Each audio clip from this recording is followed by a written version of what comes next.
Good morning, everybody. If you can hear me, let me get like a thumbs up. And you should be seeing my screen that says salary negotiation. So it's 11 o'clock. Unless we know of some others that are going to be joining us, I will get this kicked off again. Good morning. My name is Jerry Merrill. I'm kind of the employment services manager or project manager for the Veterans Employment Services part of this group. So on behalf of the Michigan National Guard, Soldier and Family Readiness Programs and Veterans Employment Services, I want to welcome you to the Salary Negotiation Workshop.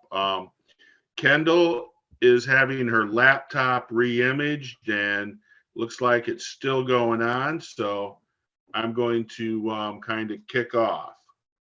Let's see. There you go. Salary negotiation. A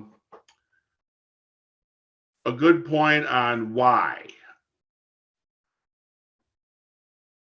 Why negotiate your salary? Well, sometimes when you are offered, there might be more on the table. Of course, the part of salary negotiation is it's going to require some homework. And there is an old saying that timing is everything. In salary negotiation, you don't necessarily want to begin your negotiation when you're getting your initial interview. You want to begin your salary negotiation after you receive an offer, because at that time, you are the lead candidate. The employer, your potential employer, has already kind of invested some time in interviewing, maybe doing a background check. And you want to, prove, it shows that you are the best candidate. The important thing, and I cannot stress this enough, is you need to be prepared for salary negotiation. And the big question you have to ask yourself is, if you've been unemployed for some time and it's like, I need to get some money coming in, your position to negotiate isn't necessarily that strong.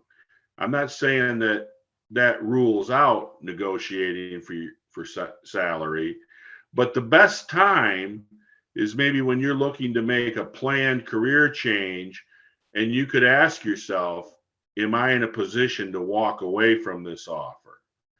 But the important thing is you really have to do your homework.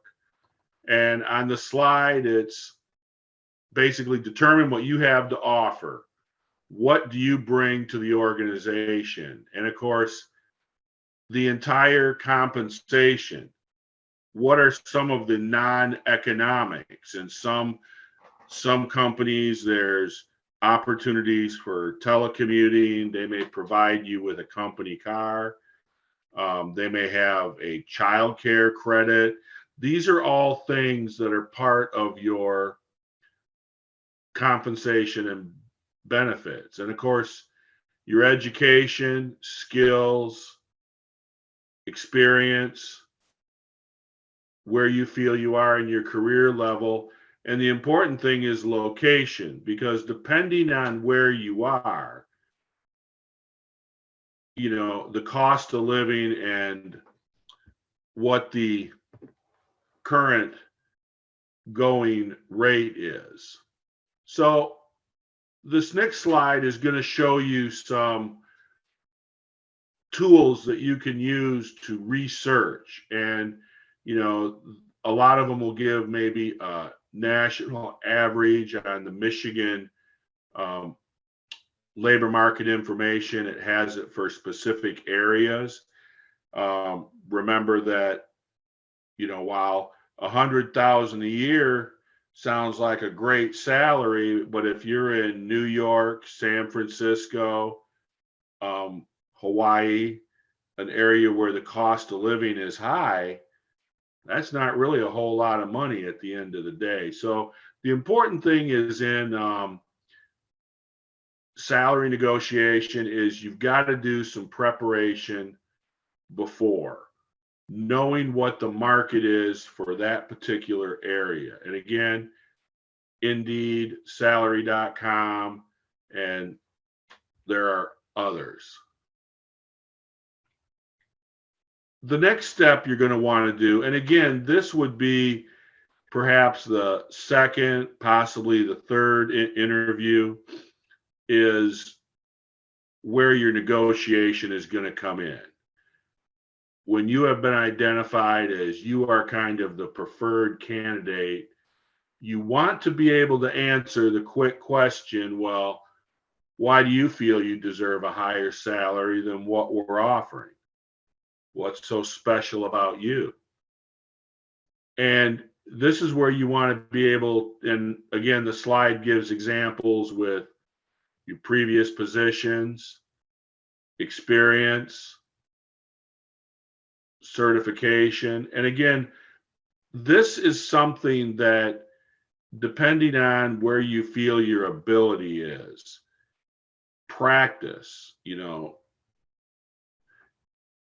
stand in front of a mirror and be able to, because you want to, while this isn't necessarily a competition or a duel, you want to be able to, project. And keep in mind, depending on who you're looking to work for example, in my role, I have done hiring for my team, the state of Michigan. Now, the state of Michigan civil service, they have kind of the set standards. But one of the things is, if you are interviewing and you were making maybe $18 an hour and the original offer is 17, we have had people that have, showed a pay stub or something where, they were able to come in at a higher rate. So again, the key to salary negotiation is knowing the environment. Again, a lot of times with federal or USA jobs, they may try to bring you in at a lower step or level, but by being able to show, and often it's in the job posting, that, hey, I have, through my military, through my National Guard, or through whatever experience I'm at the higher step level. So again, the key to successful salary negotiation is knowing what's out there, maybe what other companies are paying, and kind of what you have to bring to the table. And keep in mind, like I say, the non-economics, things that may not be tied to wages and benefits, but, whether it's the opportunity to telecommute. And what are you looking for? Are you looking for a job where you have a short commute, or, hey, I got a little bit longer, or, hey, I like to travel? So again, a lot of the successful salary negotiation is kind of doing your homework before and being able to show really good examples of what you bring to the table.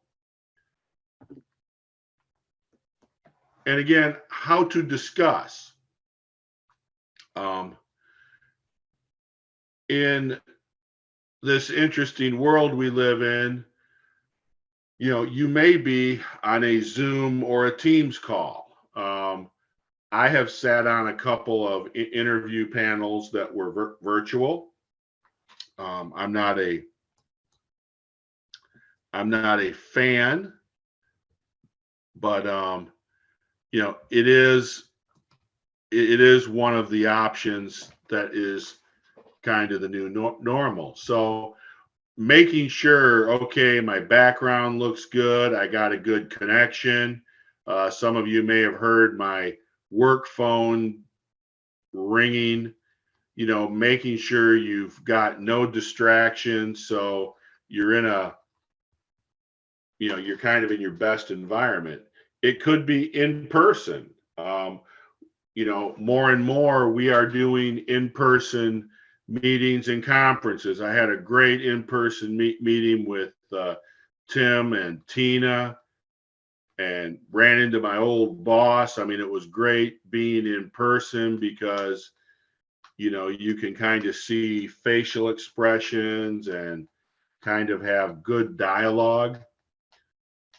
And it can also be on the phone. So again, you want to prepare for whatever environment, and you want to, have some notes so you're able to go into that. And of course, there's going to be an example on the next slide. If you want to negotiate by letter, sometimes with the state of Michigan, the HR will say, you can make the offer and this is the rate. And if, the candidate's like, I was really hoping to get some more money, I've got to connect you with HR, in the civil service. So knowing how things work in the private sector, it can be different. But kind of the key to successful negotiation is knowing your environment and then knowing yourself and how to present what you bring to the table. In the next example here, there is an example of a salary negotiation letter. And there's a lot of examples that are available, Indeed, Monster. There's a lot of information available online. One of the things I would recommend is if you're going to negotiate by maybe a letter or even email, with the state of Michigan job postings, who your immediate supervisor or the person that's going to have a say in hiring you, and getting that name and their title.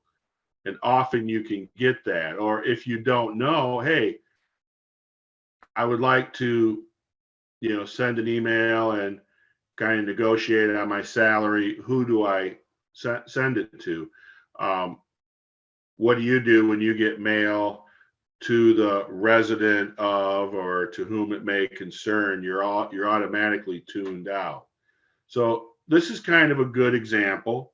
And again, the letter can also be put in kind of an email. And again, with salary negotiations, you want to wait until you get the offer and kind of how to answer some salary expectations, because there are some job sites, and a lot of these are in sales or maybe some other management position. It is send a letter with your salary expectations. And kind of an example is years ago in one of my workshops, the facilitator was like, whoever mentions money first loses. But the top example, hey, I'm looking, that includes the benefits. I'd like to know more about the specifics of the job. And some stuff. So the more you know, the better you are to kind of express your salary expectations. Just some tips. You want to be nice, gratitude. know what your, you know, this is what I really want, but this is what I will settle for. A good rebuttal, because I had an employer, I was working as a contractor, and they're like, we're going to make you an offer. It is non negotiable, it's take it or leave it. However, in looking at the offer, and this was in the late 90s, the benefits started from day one, which was kind of unique at that time. Now it's kind of commonplace, but back in Michigan during that time, you often had to wait 90 days. But I did say I would like a review of my performance after 90 days. Because while they put up, this isn't negotiable, take it or leave it, I wanted a chance that, hey, after you've had a look at me for a quarter or 6 months, you know,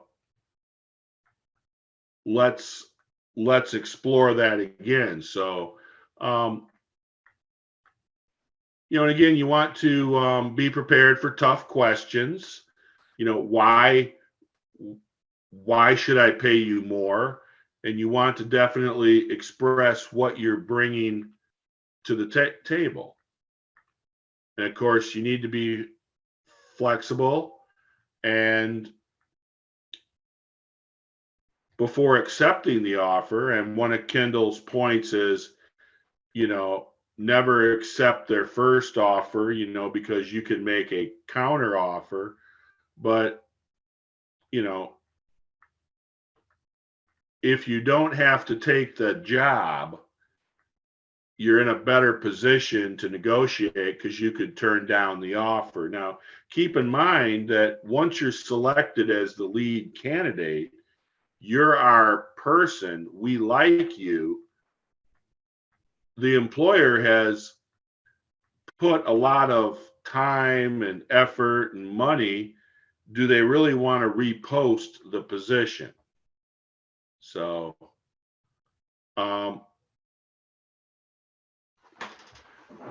kind of some things, if you really feel that the salary does not fit with you, as far as your education, your experience, where you feel you are at that career level, it's important that you know the market, for your specific area, that job. What are other companies paying? You need to kind of show that, you're confident. I know what I'm worth. And,